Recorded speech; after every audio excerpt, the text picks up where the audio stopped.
अस्सलामुअलैकुम, मैं हूँ वर्दा मुनीर और आप सब देख रहे हैं वर्दा मुनीर चैनल। दोस्तों, हम सब जानते हैं कि सुसाइड और ख़ुदकुशी हमारे माशरे की बहुत बड़ी प्रॉब्लम है। हम में से कई लोग इसकी गिरफ्त में आ जाते हैं और इसकी वजह कुछ भी हो सकती है। कई लोग पढ़ाई की वजह से ऐसा कर लेते हैं और कई लोग अपनी जहनी दबाव की वजह से ऐसा करते हैं। लेकिन दोस्तों, आज मैं आपको एक ऐसे गाने के बारे में बताने वाली हूँ जिस गाने को सुन के आज तक 100 से भी ज़्यादा लोगों ने ख़ुदकुशी कर ली है।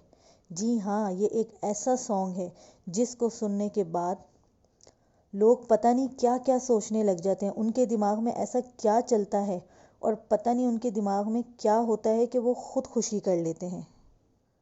इस सॉन्ग का नाम है ग्लोमी संडे। और आज इस वीडियो में मैं आपको इस गाने के बारे में कुछ डिटेल दूंगी।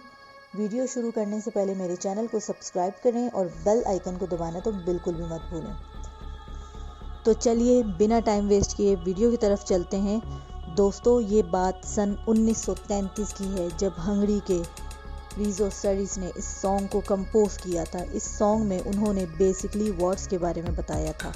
वॉर से हमें क्या नुकसान होता है और कैसे हम सब लोग इससे बहुत ज़्यादा इम्प्रेस होते हैं। उसके बाद 1935 में लाजलो ने इस सॉन्ग को चेंज किया। हालांकि इसके ट्यून सेम रखा था लेकिन इसके लिरिक्स को चेंज किया। इसके लिरिक्स वॉर के बारे में नहीं बल्कि एक ऐसी लड़की के बारे में बता रहे थे जो सुसाइड करना चाहती थी। उसकी वजह ये थी जो उसका लवर था वो मर चुका था और क्योंकि अब वो मर चुका था वो भी इस दुनिया में नहीं रहना चाहती थी। वो लिरिक्स में अपने दर्द को बयां कर रही थी और वो बोलती थी कि वो सुसाइड करना चाहती है। उसका इस दुनिया में रहने का कोई मकसद नहीं बचा था और वो बहुत ही उदास होती थी। तो ये थे इस सॉन्ग के लिरिक्स। और कमर्शियली ये सॉन्ग बहुत हिट नहीं हुई थी लेकिन 1950 में हंगरी में एक ऐसी रिपोर्ट आई जहां पे ऐसा माना गया कि कहीं टेलिज ने इस सॉन्ग को सुन के सुसाइड कर लिया। जी हाँ, ये सारे वाकयात हंगरी में हो रहे थे। और इस गाने का जो इंग्लिश वर्जन था उसका इम्पैक्ट यूएसए में भी हो रहा था। यूएस और हंगरी जैसे कई मुल्कों में बहुत ज़्यादा सुसाइड हुई और उसकी वजह ये ग्लोमी संडे सॉन्ग था। और बहुत सारे लोगों ने ये क्लेम भी किया कि इस सॉन्ग को सुनने के बाद वो बहुत ज़्यादा डिप्रेशन का शिकार हो गए। और ये भी सुना गया कि उन लोगों ने ड्रग का ओवरडोज भी लेना शुरू कर दिया। आखिर क्या है इस गाने में और ऐसा क्यों होता है? दोस्तों, यहाँ पे मैं आपको एक एग्जाम्पल देना चाहूँगी कि कुछ ही अरसे पहले एक गेम आई थी जिसके लास्ट स्टेज पे जाके वो लोग सुसाइड कर लेते थे।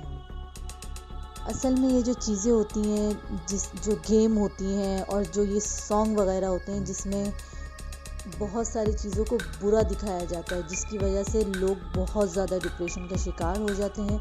उनके दिमाग में क्या आता है कि वो ख़ुदकुशी कर लेते हैं। बेसिकली हमारा जो माइंड होता है वो बहुत ज़्यादा सेंसिटिव होता है।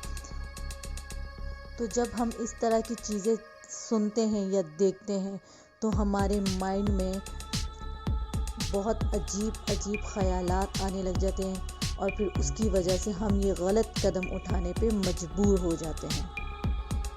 इसीलिए शायद बीबीसी ने 1960 में इस सॉन्ग को बैन कर दिया था। 1960 से लेके 2000 तक ये सॉन्ग बिल्कुल बैन रहा था और ना ही इसकी कैसेट ना कहीं इसकी डीवीडी कहीं भी आपको नहीं मिलती थी।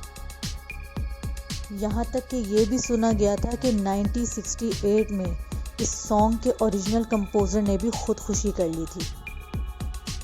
तो दोस्तों, ये सॉन्ग बहुत ही ज़्यादा ख़तरनाक है। अब मुझे पता है कि आप ये सारी वीडियो या वॉइस मेरी देखने के बाद, सुनने के बाद आप लोग इस सॉन्ग को सर्च करेंगे, इस सॉन्ग को सुनने की कोशिश करेंगे। तो मेरा यही मानना है कि आप लोग इस सॉन्ग को ना सुने और ना ही इसको सर्च करने की कोशिश करें। हालांकि इसके अंदर कुछ ख़तरनाक किस्म का कुछ भी नहीं है लेकिन जो इसके लिरिक्स हैं वो कुछ ज़्यादा ही ख़तरनाक किस्म के हैं और इसका जो म्यूज़िक चलता है वो बहुत ही ज़्यादा स्लो और बहुत ज़्यादा आपको डिप्रेशन का शिकार बना देगा। इसका म्यूज़िक ऐसा है कि वो हमारे दिमाग में बिल्कुल बैठ जाएगा और आप लोग के माइंड को चेंज करने लगेगा। तो मेरी यही आप सबसे गुजारिश है कि प्लीज़ इस सॉन्ग को मत सुनिएगा, मत सर्च करने की कोशिश कीजिएगा, रिक्वेस्ट है आप लोग से।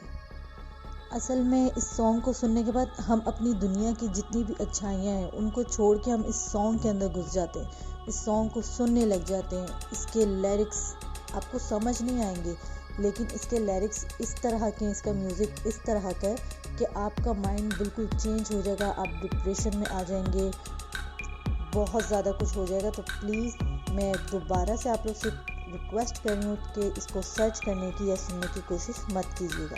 वीडियो बनाने का मकसद बस यही था कि आप लोग को बताऊं कि ग्लोमी संडे की हिस्ट्री क्या है। तो चले आप मुझे इजाज़त दीजिए, अल्लाह हाफिज़। प्लीज़ मेरे चैनल को सब्सक्राइब करें और बेल आइकन को दबाना तो बिल्कुल भी मत भूलें, ताकि हर नई आने वाली वीडियो आप लोग के पास बिल्कुल आसानी से पहुंच सके। जज़ाकल्लाह, अल्लाह हाफिज़।